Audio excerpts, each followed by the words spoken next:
God aften. Hvad er en perfekt politiker? Det er op til den enkelte person selv, hvad han eller hende synes. Men jeg vil mene, at jeg, Benjamin Møller Jensen, ville være et godt svar. Jeg henvender mig direkte til vælgerne og ikke andre overflødige personer. Jeg vil tage udgangspunkt i de udfordringer, som politikere rent faktisk kommer ud for, men måske ikke helt kan løse.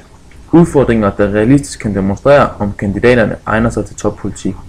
Der vil jeg gøre, hvad der skal til, og jeg vil sikre jer for, at problemet nok skal blive løst, og at der bliver taget hånd om problemet med hurtigste handlekraft. Så er der sikkert en masse, der tænker, ja, det siger de alle sammen, og ja, det siger de alle sammen.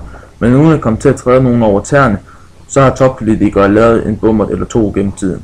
Og jeg tror ikke, jeg er den eneste, der blev særlig begejstret, da Helle Thorning undlod at oplyse om hendes skatteoplysninger. Der ville jeg aldrig som statsminister kunne finde på at holde sådan nogle oplysninger skjule for den danske befolkning. Det ser jeg som ret, at I skal have de oplysninger, hvis der er nogen form for tvivl om fusk. Jeg vil garantere jer for, at hvis I stemmer på mig, vil I ikke fortryde det. Jeg lover jer for en sikker fremgang med overskuelige ændringer, som I alle vil være tilfredse med. I vil ikke komme til at opleve mig lave nogen form for bummerter. Tværtimod vil jeg garantere jer en statsminister, som I vil kunne være stolte af og ikke vil skamme jer over. Vi skal kunne fungere som samfund og kunne kommunikere med hinanden, tage sig af hinanden, sørge for, at vi alle sammen har det godt sammen. Vi skal opbygge et stærkt fællesskab.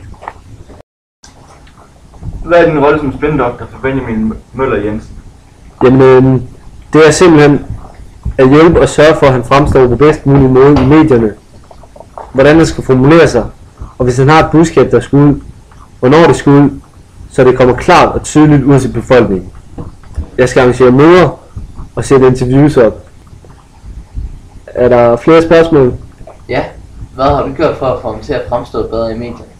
Jamen, da jeg i starten blev tilbudt jobbet, der sagde jeg klart ja, fordi det var en udfordrende opgave, fordi han ikke er så kendt igen. Vi skal have ham på landsdækkende tv, så befolkningen kan høre hans holdninger.